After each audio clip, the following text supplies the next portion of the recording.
어제 큰 폭의 조정을 겪은 국내 증시. 오늘은 잠시 오름세를 보여주기도 했지만 금방 오름폭 반납하면서 하락세로 전환해서 낙폭을 키웠습니다.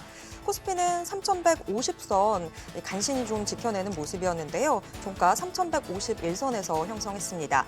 코스닥 시장 역시 계속해서 내림세를 좀 보여줬는데 787선에서 거래를 마쳤습니다. 오늘 증시는 또 왜 이렇게 빠진 걸까요? 어저께 실제로 미국 같은 경우는 그냥 횡보였잖아요. 이게 트럼프랑 이제 푸틴 만난 이후에 젤렌스키 이제 만나면서 실질적으로 특별한 뉴스는 없는 가운데 미국 시장은 횡보였는데 우리는 이제 시작할 때는 괜찮았는데 약간 밀리기 시작을 하는 모습입니다. 근데 나머지 나라들이 그렇게 많이 밀리고 있지 않아서 우리나라만 특별하게 밀리는 이유는 한번 생각을 좀 해봐야 될 것 같습니다. 네, 잠시 후에 함께 또 알아보도록 하겠습니다. 지금 보시고 계신 머니쇼는 SBS 비즈 앱과 유튜브에서 실시간으로 시청이 가능합니다. 더 많은 국내 주식 정보 받아보실 분들은 카카오톡 채널 머니랩 추가해 주시기 바랍니다. 그럼 오늘 증시 인사이트 출연자 모시고 자세한 이야기 나눠보겠습니다. 글로원 파트너스 이성웅 이사 모셨습니다. 안녕하세요. 네, 안녕하세요. 네, 이사님 네. 바로 여쭤봐야 될 것 같아요. 네네. 오늘 국내 증시 왜 이렇게 빠진 걸까요? 장 초반에 보면 외국인이 현물을 팔고 선물은 계속 사고 있었어요. 시장에 대해서 하방을 좀 제한적으로 이끌어내는 모습이었는데 여기에서 계속 정부에서 드라이브를 걸어오던 정책과 관련된 부분이 아직 확정되지 않은 게 있었고 장중에 기재부로 넘어갔을 때는 이 양도세와 관련된 부분에 10억이 구체화되지 않았다라고 하면서 외국인이 선물을 또 좀 매수하면서 장이 반등이 나오기는 했는데 장 후반에 갔을 때 원전과 관련된 부분 단독 기사로 다뤄진 부분이 다시 협의를 하겠다 이런 부분이 나왔고 그다음에 추가로 조선과 관련된 부분에 일종의 지원 같은 경우를 재검토하겠다 이런 소식이 있으면서 시장 참여자들이 바라본 건 아무래도 지금은 정책 드라이브로 인해서 지수가 3,200선까지 올라왔는데 지금 정부에서 나오는 정책 같은 경우는 좀 시장에 주식 시장에 비유호적인 면이 있다 보니까 조금 차익 실현이 나온 것으로 해석을 해볼 수 있겠습니다. 지금 넥스트레이드 같은 경우는 네. 이제 79개 종목이 거래가 정지가 된다고 하는데 네.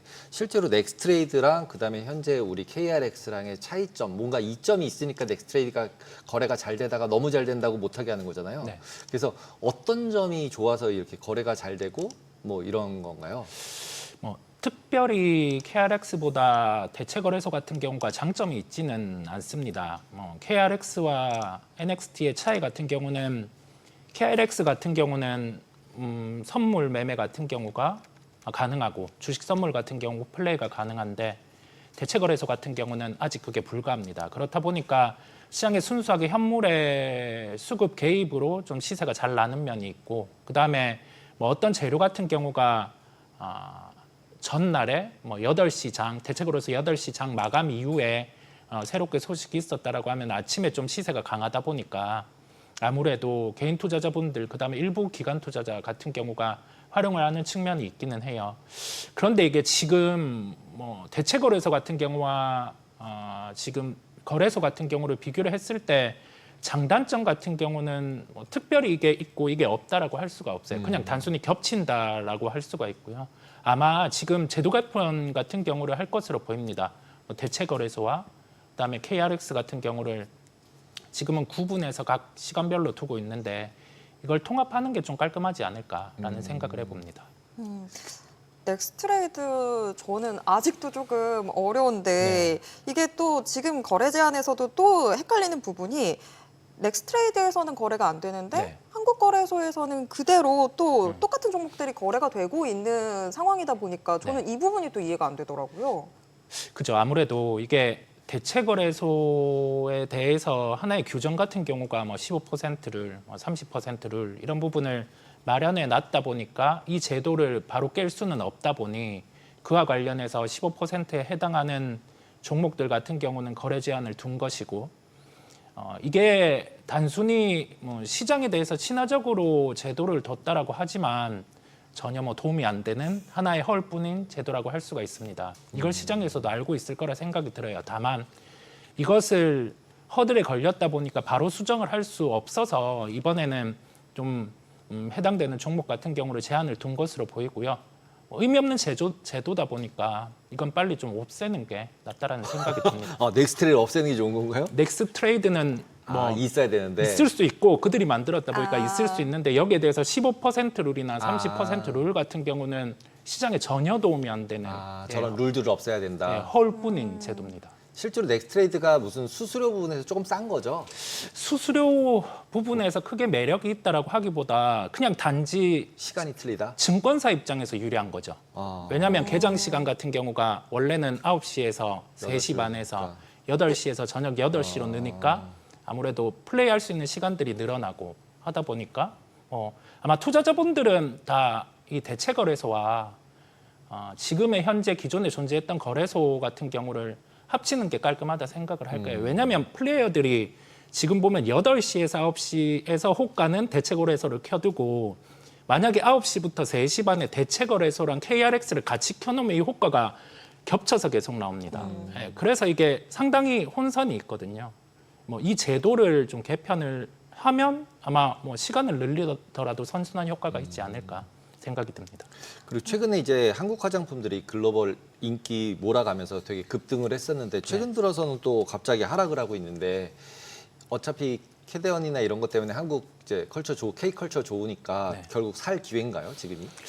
그 시장에서 아무래도 실적 시즌에 조금 민감한 부분이 있는데 이번 실적에 민감했던 부분의 이유는 아무래도 관세와 관련해서 미리 재고를 쌓아놓는 경우가 있지 않을까라는 우려였어요. 몇몇 화장품 기업들 같은 경우는 뭐 조금 그런 현상이 발생을 했고 그다음에 뭐 ODM 기업들 같은 경우는 미리 구조조정을 해놨던 로컬 국가들, 예를 들면 뭐 중국 이런 쪽 같은 경우가 데이터가 다시 빠진 측면이 있고 그다음에 계속 선순환이 일어나던 미국 같은 경우도 데이터가 조금 정체가 나타나니 밸류에이션에 대해서 멀티플은 어느 정도 차 있는데 주가 같은 경우는 그에 맞춰서 기대감으로 올라왔던 상황이죠. 그래서 자칫 이게 피크이지 않냐라는 논란인데 우리가 뭐 어떤 업종을 볼 때 다 부침은 있어요. 이 실적이 일회성이냐 아니면은 뭐 지속적으로 이게 피크를 치고 빠지느냐 같은 경우는 뭐 이번에 재고를 쌓은 측면이 있다 보니까 다음 분기 실적까지 좀 봐야 할 것으로 보이고요. 그래서 뭐 지금은 이게 여기에서 화장품주 같은 경우는 가격이 빠졌으니 매수를 해야 된다라는 관점보다 다음 분기 실적까지는 좀 확인해야 됨을 말씀을 드립니다. 지금 또 신규 상장주들 움직임도 또 상당히 좋은 상황인데 오늘은 또 SNCS라고 이 조선 기자재주인데 오늘 지금 현재 50% 상승세로 거래를 마친 걸로 나타나고 있더라고요. 요 종목은 또 어떤 종목인지 좀 짚어주세요. 우리가 기자재주들 같은 경우는 보통 조선주와 시차를 두고 실적이 반영됩니다. 한 6개월에서 1년 정도 이 정도의 시차를 두고 실적이 반영되는데 뭐 기자재주 같은 경우는 2분기 실적이 전반적으로 다 좋았어요. 뭐 피팅, 뭐 밸브, 기타 기자재들 같은 경우는 1분기, 2분기, 1분기는 약간 병목이 있었지만 2분기에 실적이 좋았고 이제 하반기로 갈수록 더욱 좋아지게 됩니다. 그런 요인이 있다 보니까 뭐 기자재 업체 중에 신규주 같은 경우는 타이밍이 잘 맞은 거죠. 그다음에 상장할 때 주식 유동 주식 수가 적으면 좀 강하게 반응하는 측면들이 있어요. 단지 그것이지 이게 밸류에이션 매력이 있어서 강하게 올라갔다라고 해석하기에는 좀 한계가 있습니다. 그래서 신규주를 플레이하실 때 많은 시장 참여자들이 초점을 맞추는 건 거래되는 유동 주식수 같은 경우가 규모가 많은지 적은지 그런 부분이거든요. 그 부분을 체크해서 종목을 좀 보시는 게 더 낫겠습니다. 보통 이제 개인 투자가 분들 중에 좀 그래도 자금이 크신 분들은 네. 공모주 펀드라는 걸 되게 많이 이용을 했었잖아요. 네네. 사모펀드에서. 네. 왜냐하면 공모주 내가 하면 한두 주밖에 못 받지만 공모주 펀드 하면 좀 많이 받으니까. 네. 그런데 최근 들어서는 그 비중도 좀 줄어들고 그다음에 실제 공모주 수익률도 떨어진다 이런 얘기가 있는데 이런 공모주 펀드는 개인분들이 좀 고액 자산가 분들이 계속적으로 관심을 가져야 되나요? 아니면 이제 조금은 이제 좀 시각을 좀 바꿔야 되나요?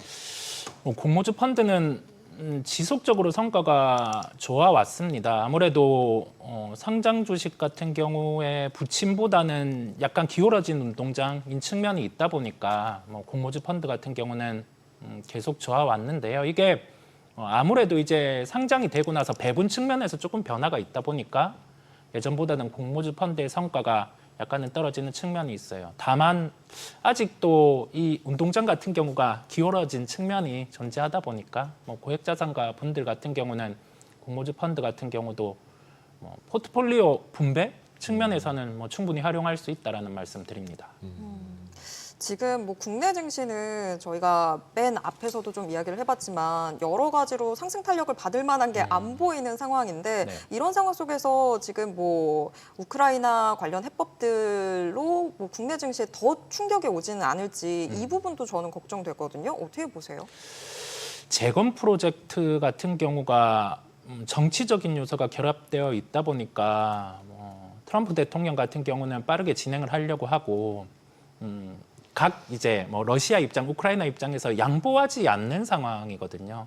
영토 측면에서는 러시아가 요구하는 게 있고, 그다음에 유럽 같은 경우는 지금 좀 뭐 휴전 같은 경우로 진행하면 좀 유리한 측면이 있는 거고, 우크라이나 같은 경우도 테이블에는 나올 텐데 이게 뭐 자기의 카드를 다 버리면서까지 종전으로는 가지 않을 것으로 생각이 들거든요. 물론 미국에서 압박을 하겠죠.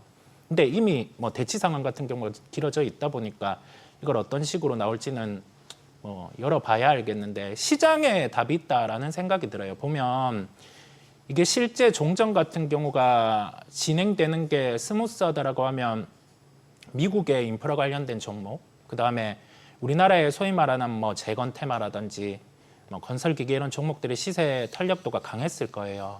그런데 건설기계 대형주 같은 경우는 이미 작년 4분기부터 재고에 대한 부분을 피크를 치고 실적으로 돌아섰다 보니까 주가는 올라 있었어요.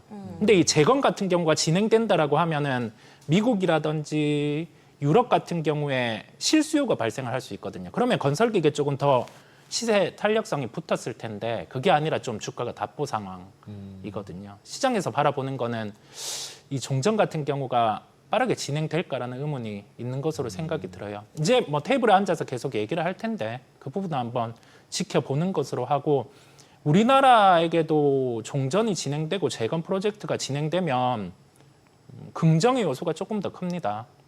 시장 일각에서 이론적으로는 뭐 재건 프로젝트에 우리나라 같은 경우가 군사를 뭐 파병하지 않았다 보니까 참여할 수 있냐라는 점이 있는데, 기존에 그 우리가 뭐 이라크 이슈라든지 그런 부분이 있을 때는 파병 요소가 하나의 배점에 포함이 돼 있기는 했어요. 그런데 러시아 우크라이나 이슈 같은 경우에 재건을 할 때는 그 배점 같은 경우에 차이 요소가 있다 보니까 그런 측면은 차치해 두고, 물론 뭐 방산주 같은 경우는 좀 실수는 있겠죠. 그럼에도 불구하고 이 자연 인플레이션을 얘기할 수 있는 이 재건 같은 경우가 진행되면 미국에게도 유리하고 우리나라에게도 뭐 긍정이라고 할 수가 있습니다. 근데 건설기계 관련주는 뭐 지금 우크라이나 재건 기대감도 있었지만 네. 근데 지금 또 문제는 철강 알루미늄 관세 폭이 확대되면서 또 거기에서 얻어맞게 된 부분도 있었잖아요. 네. 근데 만약에 그러면 우크라이나 재건 이슈를 다시 탄력을 받게 된다고 했을 때 네, 관세로 인한 피해가 더 큰 건지, 그러니까 뭐 얻을 수 있는 부분이 큰 건지 지금 잃게 되는 부분이 더 큰 건지 이 둘 사이에 무게감이 어느 게 더 큰 건지 저는 잘 모르겠거든요. 그냥 쉽게 얘기하면 관세와 관련된 부분이 하나의 뭐 그림으로 이렇게 낙서가 됐다라고 하면 재건이 진행되면 그 낙서는 깨끗하게 지워지게 된다라는 해석을 할 수가 있어요. 왜냐하면 이거는 수요의 견인이거든요. 지금 건설기계 쪽 같은 경우가 2분기 실적 발표까지 나왔을 때 체크가 된 거는 미국 빼고 수요는 다 돌았어요. 턴을 했어요. 턴. 그다음에 중국 같은 경우도 그렇고, 단지 미국 같은 경우는 각 기업의 컨퍼런스 콜에서 얘기를 했던 건 아직 바이어들이 재고를 내놓고 있지 않다라는 점인데, 새로운 미국 정부가 들어서고 나서 바로 인프라 투자는 단행하지 않아요. 보통은 1년 차에 말미에 진행을 하는 거죠. 지금은 관세 측면에서 계속 각국과 협상을 하고 있다 보니까 자본에 대해서 유동성을 푸는 거는 올해 하반기부터 진행이 될 거고, 그러면 이제 건설기계와 관련된 부분에 미국의 수요까지 돌게 되는데 플러스 알파가 안 된 거는 재건과 관련된 부분의 수요거든요. 쉽게 얘기해서 지금 중국 로컬, 유럽, 미국 이 정도의 수요가 다 돌았을 때의 정의 한 10이라고 하면은 재건이 진행되면 한 50에서 100 정도의 수요가 발생을 하게 돼요. 그러면 여기에서 이제 재건이 진행되면 리포트들이 나오겠죠. 이제 역사적인 상단 밸류를 건설기계 쪽에 반영을 할 수 있다. 많이 보던 문구네요. 라고 하면서 목표가의 상향이 이루어지는 뭐 그런 현상을 볼 수가 있을 겁니다. 그럼 약간 미리미리 사야 된다는 얘기네요. 결론적으로는 하려면 미리 플레이를 해야 할 수 된다. 있습니다. 할 네네. 수 있다라고 네. 봐야 되겠네요. 그리고 이제 우크라이나 러시아 전쟁 관련된 종전 관련된 이슈를 빼고 나면은 결국 맨날 잭슨홀 얘기 나오고 네. 파월 얘기가 나오잖아요. 네. 그러면서 이제 금리 인하 2번 할 거냐, 3번 할 거냐. 갑자기 또 3번 한다 그랬다 2번으로 바뀌었잖아요. 네. 어떻게 보세요? 계속 지표가 나올 때마다 시장에서는 경기에 대한 우려를 하면서도 금리 인하 측면이 있다 보니까 장은 또 안 빠지더라고요. 금리 인하에 대한 기대감, 그다음에 트럼프 정부가 원하는 것이 트럼프 대통령이 원하는 것이 금리 인하다 보니까 계속 그런 부분에 압박을 하고 있는 상황인데요. 한 2차례 정도 해주면 시장은 스무스하게 흘러갈 것 같아요. 그런데 만약에 금리 인하를 단행했는데 인플레이션 같은 경우가 막 발생을 해버린다라고 하면 그때는 또 시장은 흔들릴 수는 있겠죠. 근데 지금은 시장이 금리 인하에 반응을 하면서 좀 랠리 나오는 그 기대가 있다 보니까 이번 좀 금리 인하에 대한 방향성을 잭슨홀 미팅에서 한번 찾아보려고 합니다. 네, 뉴욕 증시도 한번 좀 짚어보면 인텔이 또 재밌더라고요. 네. 미국의 공사화가 된다, 이런 이야기들도 있고 한데 이게 좀 재밌었던 게 그냥 단순히 미국 정부가 지분을 바로 인수하는 게 아니라 원래는 보조금으로 좀 집행을 하던 부분들을 지분으로 전환한다라고 하더라고요. 이게 어떤 효과를 갖게 되는 건지 좀 짚어주세요. 이게 단지 자금의 투여를 통해서 기업이 클 수 있게라는 점보다 직접 지분 요소를 하면서 기업을 키우겠다라는 거죠. 하나의 개입 형태에서 좀 스마트화 됐다라고 비유를 하고 싶어요. 우리는 예전에 어떤 기업이 문제 있을 때 공적 자금 투입을 해서 여기에서 이제 기업이 좀 나아지면 지분을 파는 형태 이런 쪽이 많았는데 그런 쪽보다는 기업을 키워나가는 그러면서 지분에 대한 매각을 타 국가도 진행을 할 수가 있겠죠. 그렇다 보니까. 네. 근데 지금 인텔 같은 경우 국유화되는 거는 저는 국유화라는 부분이 좋은 점인지 나쁜 점인지가 헷갈려요. 왜냐하면 실제로 미국에서 국유화했던 건 서브프라임 때 그쵸. 금융기관들 사고 난 거 빼고는 네. 한 적이 없는데 지금 미국이 위기냐?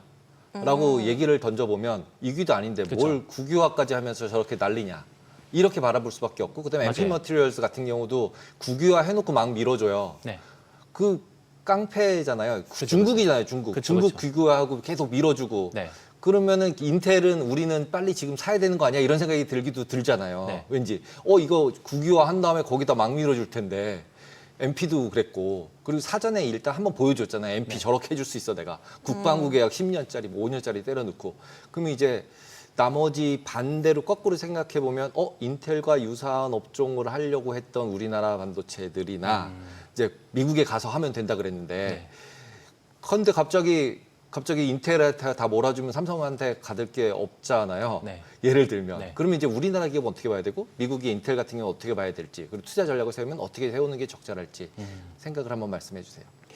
무한정의 자본 투여라는 가정을 해봤을 때 기술력은 올라올 수 있겠죠. 중국의 반도체 기업들 같은 경우를 보면 창신 반도체라는 기업은 따라잡을 수 없다라고 생각했던 DDR5의 수율까지도 어느 정도 따라잡았다라고 하면서 연초에 우리 반도체주라든지 미국의 반도체주가 조정을 나오곤 했어요. 자본 투여를 했을 때의 무한정의 자본과 기간의 함수를 대입해 보면 기술은 올라올 수 있어요. 다만 인텔에 대해서는 이걸 무한정 자본을 투여했을 때 파운드리의 수율이 과연 올라올 수 있느냐라는 점이거든요. 자본을 투여했을 때라고 가정을 해봅니다. 밀어줄 수는 있겠죠. 그런데 그만큼 수율이 안 나오는데 이걸 밀어줬을 때 부작용도 있을 수가 있다라는 점이거든요. 그러면 결론은 어떠냐라고 하면은 반도체 같은 경우는 기술의 격차 같은 경우가 우리 생각보다는 존재를 합니다. 무한정 자본 투여로도 따라잡기 힘든 면이 존재하다 보니까 가깝게 미국에서 인텔에 대해서 좀 공적인 요소를 대입을 하다 보니 우리나라 반도체 관련된 사업에 교집합이 있는 삼성전자, 파운드리 이런 쪽은 조금의 부침은 있을 수 있겠지만은 아마 수요자들 같은 경우가 이걸 충분히 알 수 있을 것 같아요. 기술 격차, 파운드리의 수율의 격차는 존재하다 보니까요. 네. 근데 지금 뭐 인텔한테 미국 행정부가 하는 행동이나 뭐 여러 가지 것들로 봤을 때는 자국 산업을 확실히 키워주겠다라는 의도로 보이긴 하는데 네. 또 엔비디아나 AMD한테는 매출의 15%를 정말 가져가겠다 이렇게 했잖아요. 네. 그런 거 보면 그냥 뭐 행정부 아래에다 모든 기업들 두고 내가 다 쥐락펴락하겠다 이런 행동인 건지 아니면 정말 산업 키워서 잘해보겠다 중국 견제해보겠다 이건지 어느 의도가 더 큰 건지를 모르겠어요. 그 지금의 미국의 기업 견제라든지 개입의 의도는 전적으로 중국의 견제에 있는 것으로 보여요. 예, 중국의 견제 부분에 있는 것으로 생각이 들다 보니까 뭐 이 점은 미국에서 뭐 중국 플레이를 카피해서 기업들을 키워나가고 뭐 절대적인 미국을 키워나간다라고 하기보다 중국 견제 요소가 좀 큰 측면이 있고 인텔에 대한 부분을 조금 더 적극적으로 한 건 뭐 TSMC 견제에 있기도 하겠죠. 근데 그 격차는 뭐 자본을 투여한다라고 해서 한순간에 좁혀지지 않다 보니까 단기로는 유리해요. 인텔에게 유리하겠죠. 그런데 시장은 그다음에 기업은 이게 개입한다라고 해서 되는 측면이 물론 수주 산업은 될 수 있어요. 밀어주는 수주 산업, 그다음에 기술 격차가 크게 크지 않는 쪽은 될 수 있겠지만 반도체 같은 경우는 자본의 투여와 그 시간의 함수 같은 경우가 비례하지 않다 보니까 이것은 뭐 초반에는 인텔에게 유리하지만 모든 것은 뭐 소비자의 입장에 달려 있다. 이렇게 할 수 있겠습니다. 근데 지금 생각을 해보면은 테슬라 얘기가 요즘은 많이 안 나오지만 네. 어떻게 보면은 삼성전자도 네. 테슬라가 도와주면 머스크가 와서 파운드를 해결을 해주면 네. 뭔가 달라지지 않을까 네. 이런 기대로 쫙 올랐다가 지금 그렇죠. 좀 내려가고 그렇죠. 있는 상황이긴 네. 한데 그렇게 생각해 보면은 어쨌든 삼성전자가 됐든 인텔이 됐든 미국 공장에서 지어질 거고 네. 그다음에 거기에 테슬라든 엔비디아든 만드는 게 필요하고 네. 그 두 가지는 확실한 현재의 딱 상황이잖아요. 그렇죠. 그러면은 시장 자체로 보면은 그로스는 성장은 무조건 있을 거다라고 보면은 이쪽 AI 관련 주식들이나 아니면은 지금 약간 이제 안 쳐다보는데 테슬라 같은 경우도 어느 정도는 좀 봐줘야 되는 상황 아닌가? 이런 생각이 드는데 어떠세요? 예, 저도 그런 점에는 100번 공감입니다. 왜냐하면 시장이 어차피 바라볼 건 성장의 정체나 밸류에이션 매력이 있는 쪽을 초점 맞추지 않을 거라 생각이 들어요. 성장에 대해서 뭐 GDP 성장 아니면은 어느 정도의 뭐 인플레이션보다 성장 같은 경우가 단순히 뭐 비례가 아니라 몇 배 더 성장할 수 있는 산업 같은 경우를 영위하는 기업들에 초점을 맞춰야 되는데 테슬라가 그 요소의 핵심이죠.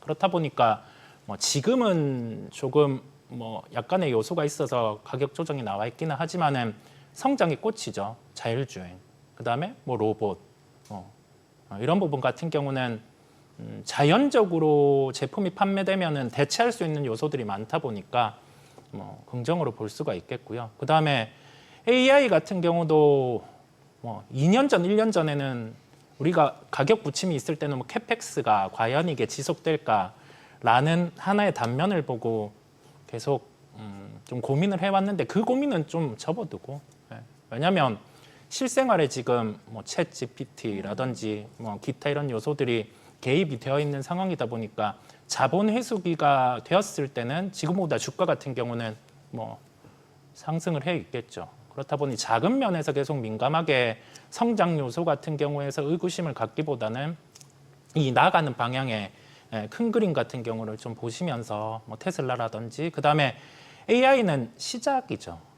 아직 뭐 꽃이 이제 살짝 피는 정도 그 정도다 보니까 계속 관심을 가지고 봐야 된다라는 말씀 드립니다. 근데 지금 AI는 이제 막 개화기다라고 네. 하셨는데 또 간밤에 샘 올트먼 오픈 AI CEO는 AI 버블을 지금 좀 조심해야 될 것 같다라고 AI의 시장의 성장세에 가장 큰 덕을 봤던 사람이라고 생각하는데 그런 멘트를 했어요. 그 부분은 저희가 어떻게 해석해야 될까요? 그러게 왜 그렇게 얘기했는지 뭐 잘 모르겠는데 뭐 때에 따라서 생각은 들 수 있겠죠. 뭐 주가가 좀 빠르거나 아니면은 좀 기분이 안 좋았나요?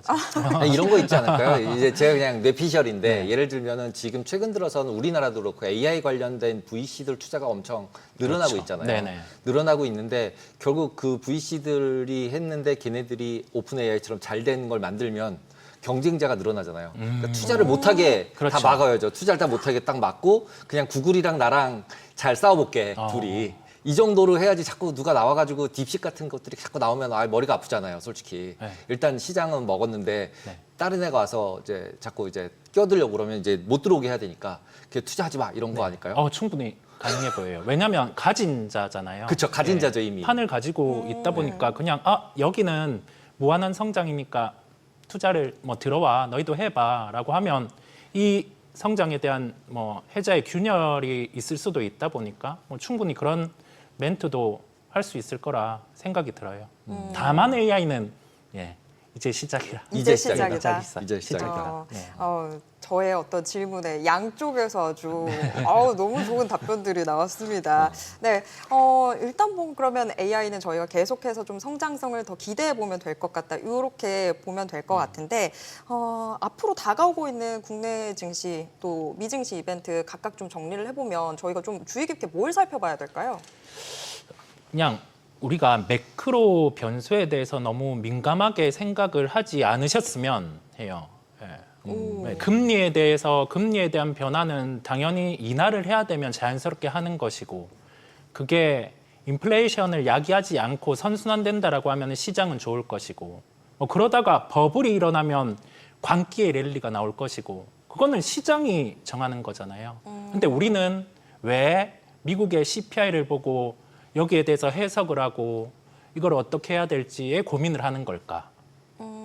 크게 중요하지 않다라는 거거든요. 그러면 기업에 대해서 세부적으로 이걸 보기보다 지금의 시장 속에서 패러다임 변화가 나오는 성장은 뭔지 그런 쪽에 좀 초점을 맞춰서 고민해 보면 단지 내일 고민 말고 일주일 뒤 고민 말고 한 6개월, 1년 뒤에 고민해 보면 그게 더 도움이 되지 않을까요? 저는 볼 수 있는 게 지금 어떤 경제적인 데이터나 이런 거밖에 없다고 생각해서 그거에 집중을 했는데 그게 아니라 오히려 시장에서 앞으로 더 성장할 부분이 뭔지 그런 걸 찾아야 된다는 말씀이신 건가요? 네, 저는 그렇게 생각을 합니다. 근데 지금 어차피 지난주부터 제약주들이 움직이기 시작하고 바이오텍들이 움직이기 시작을 하잖아요. 그렇죠. 금리가 내려가면서 러셀도 올라오고 네네. 그러면서 AI 주식은 빠지고. 그렇죠. 근데 우리는 지금 AI 주식을 보자고 얘기를 했죠. 네, 그렇죠. 네. 네. 그러면 AI 주식을 봐야 되나요? 바이오 주식을 봐야 되나? 바이오테크 특히. 왜냐하면 이제 제약주들 같은 경우는 굉장히 눌려 있었다가 이제 조금 이제 꼬리를 드는 것 같은 느낌들인데 그 두 개의 업종을 본다면 어느 쪽에 지금 시점에서는 봐야 될까요? 그 시장 추종자의 성격과 매크로 지표 같은 경우에 민감도를 놓고 종목 플레이까지 같이 한다라고 하면 제약바이오를 보는 게 맞다라는 생각이 들어요. 왜냐하면 이론적으로 과거부터 금리 인하기에는 주가가 강했기 때문에요. 그러면 여기에서 제약바이오를 본다라고 하는 그 매크로를 대입을 해봤을 때 더 성장이 나오는 쪽을 봐야 되겠죠. 뭐 비만 치료제라든지 그런 부분들을 계속 볼 필요가 있다는 생각이 들고 다만 그 성장에 대한 포텐 같은 경우에 시계열을 늘려보면 제약 바이오보다는 AI가 더 강도가 강하다 보니까 AI 쪽에 초점을 맞춰서 보는 것도 저희 시각에서는 좋은 방법이라는 생각이 듭니다. 시장 내에서 성장성 있는 쪽 역시나 결국에 또 답은 AI다 이렇게 정리해 볼 수 있을 것 같습니다. 네, 오늘 말씀 여기까지 듣도록 하겠습니다. 고맙습니다. 네, 감사합니다.